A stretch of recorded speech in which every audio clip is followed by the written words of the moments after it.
Hello दोस्तों, नमस्कार। GK जिस वीडियो में सभी का स्वागत है। आज हम इम्पोर्टेंट क्वेश्चन लाए हैं विज्ञान के, साइंस के मात्रक एवं इकाई, ठीक, यूनिट्स। तो इससे इम्पोर्टेंट क्वेश्चन जो पूछे जाएंगे पेपर में कई बार, तो उनसे संबंधित सारे क्वेश्चन हैं जो SSC, GD, RRB, NTPC, RPF, UP triple SC, other one day exam के लिए, ठीक है। तो इन पे हम चर्चा करते हैं। तो वन लाइनर हैं, ठीक। शक्ति का मात्रक क्या होता है? वाट। बल का मात्रक क्या होता है? न्यूटन। कार्य का मात्रक जूल। चालक के वैद्युत प्रतिरोधक का मात्रक ओम मीटर होता है, ठीक। पावर का यूनिट वाट होता है, फोर्स का न्यूटन, वर्क का जूल, और चालक की वैद्युत प्रतिरोधकता की मात्रक ओम मीटर, रेजिस्टेंस मतलब। प्रकाश वर्ष इकाई है किसकी? दूरी की। ये वन लाइट ईयर की, लाइट ईयर जो है किसकी यूनिट है? तो डिस्टेंस की, दूरी की, ठीक। नेक्स्ट, प्रकाश वर्ष क्या होता है? लाइट ईयर क्या होता है? वह दूरी जो प्रकाश एक वर्ष में तय करता है। वह दूरी जो प्रकाश मतलब जो लाइट प्रकाश की आ रही है एक वर्ष में कितनी दूरी तय करता है उसे प्रकाश वर्ष बोला जाता है। एक पारसेक तारों संबंधी दूरियां मापने का मात्रक किसके बराबर है? तो 3.25 प्रकाश वर्ष के बराबर है, ठीक। पारसेक किसका मात्रक है? तो पारसेक दूरी का मात्रक है।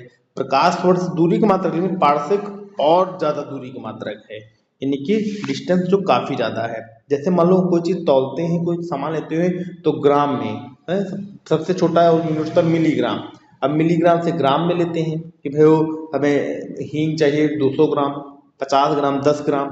चीनी है तो चीनी तो 150 ग्राम नहीं लेंगे, चीनी कहेंगे 1 किलो, 2 किलो, 5 किलो। तो यूनिट्स बढ़ती जा रही है ना, तो उसी साथ डिस्टेंस जब बढ़ती जाती है तो सबसे लंबी डिस्टेंस पारसेक की है, ठीक। त्वरण का मात्रक क्या हो? Acceleration, unit of acceleration. त्वरण का मात्रक मीटर प्रति सेकंड स्क्वायर, मीटर प्रति सेकंड स्क्वायर, यानी मीटर प्रति सेकंड स्क्वायर, ठीक। आवेश का मात्रक क्या होता है? Newton second. आवेश मतलब क्या होता है? आवेश को इंग्लिश में क्या बोलते हैं? तो आवेश का मतलब होता है चार्ज, ठीक। कौन? पॉजिटिव चार्ज, निगेटिव चार्ज, मतलब आवेश ही होता है। उष्मा का मात्रक, हीट का मात्रक कैलोरी होता है, ठीक। समुद्री जहाज की गति कैसे नापी जाती है? जो समुद्री जहाज शिप होते हैं जो जाते हैं, की स्पीड कैसे नापी जाती है? तो नॉट में नापी जाती है। नौ संचालन का मात्रक क्या होता है? नॉटिकल मील होता है, ठीक। कि समुद्र की दूरी कितने नॉटिकल मील है, ठीक। ये चीज है, जब जहाज से जाते हैं तो ये थोड़ी कहते कैसे किलोमीटर, कितने नॉटिकल मील पूछा जाता है। तो जो समुद्र में होता है, सागर में जहाज चलता है तो नॉटिकल मील में मेजर किया जाता है, ठीक। नेक्स्ट, विभवांतर का मात्रक क्या है? तो वोल्ट है। प्रकाश के तरंग दैर्ध्य का मात्रक क्या है? तो एंगस्ट्रॉम। एक हार्स पावर, एक एचपी में 746 वाट होता है, ठीक। ऊर्जा का मात्रक तो जूल। दाब का मात्रक पास्कल।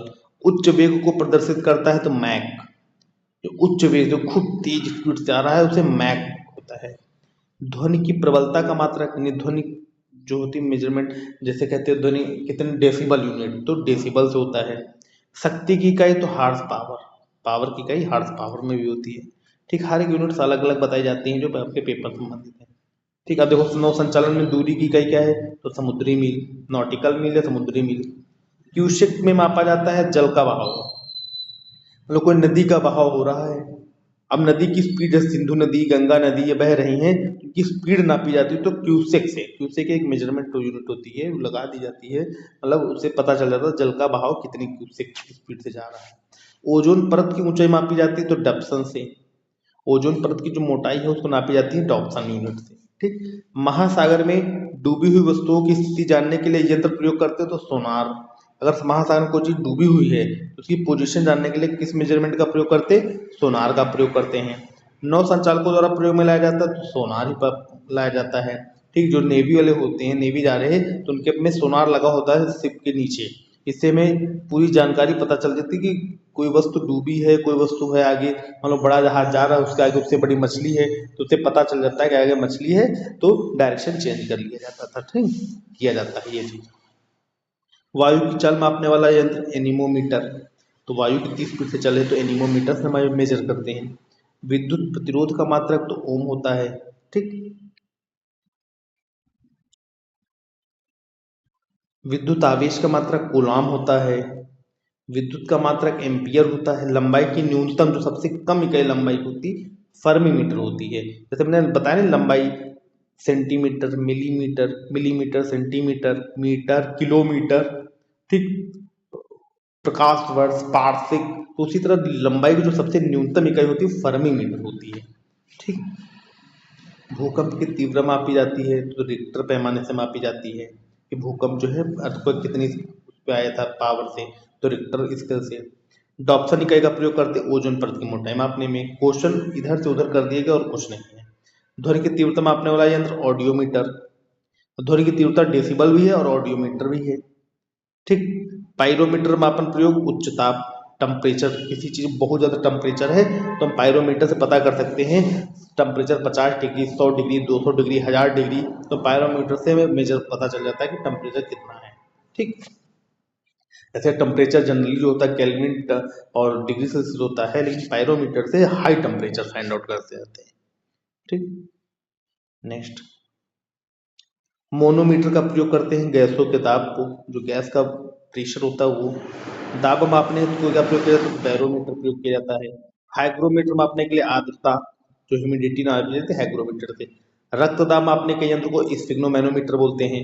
रक्तदाब मतलब बीपी, जो बीपी मेजर किया जाता है, ब्लड प्रेशर मेजर किया जाता है, वो स्फिग्नोमेनोमीटर पे। प्रकाश की तीव्रता मापने के लिए किया जाता है लक्स मीटर। सिस्मोग्राफ क्या रिकॉर्ड करता है, तो भूचाल, भूकंप। रेन गेज का प्रयोग होता है वर्षा मापी के लिए, यानी बारिश कितनी हुई तो रेन गेज से मेजरमेंट किया जाता है। ठीक। अगला है मात्रकों का अंतरराष्ट्रीय पद्धति कब लागू हो, तो 1971 में। एसआई पद्धति में लेंस की शक्ति का मात्रक तो डायोप्टर होता है। ल्यूमेन मात्रक है ज्योति फ्लक्स का। कैंडेला मात्रक है यूनिट है तो ज्योति तीव्रता की। ठीक। रेडियो एक्टिव धर्मिता का मात्रक तो क्यूरी, जो रेडियो एक्टिव धर्मिता है तो उसकी यूनिट क्यूरी है। ठीक है। तो ये टॉप 40 प्लस क्वेश्चन थे, 45 प्लस या 40 प्लस क्वेश्चन थे, मतलब 50 के अंदर ही हैं, तो 45 टू 50 के बीच के क्वेश्चन हैं। ठीक। ये सारे प्रीवियस ईयर हैं, कई बार पेपर में पूछे जा चुके हैं। ठीक। आपके एग्जाम में कई बार क्वेश्चन आए हैं। तो दोस्तों वीडियो आपको जैसी लगी हो वीडियो को लाइक कमेंट और शेयर जरूर करें तथा हमारे चैनल जीके जीएस वीडियो को सब्सक्राइब करें। खास तौर से एसएससी जीडी के जो बच्चे हैं, जितने बच्चे एसएससी जीडी के हैं वो सारे बच्चे इन वीडियोस को जरूर देखें। एसएससी जीडी वाले बहुत जरूरी वीडियो है, ये आपके एग्जाम के लिए बहुत मोस्ट एंड मोस्ट इंपॉर्टेंट है। ओके फ्रेंड, और रेलवे टीपीसी जो डेट आ रही है एग्जाम की उनके लिए भी जरूरी है। ठीक। ओके, और कल वीडियो हो सकता है करंट अफेयर्स की आए। ठीक। तो ओके फ्रेंड, आप सभी का बहुत बहुत धन्यवाद। नमस्कार।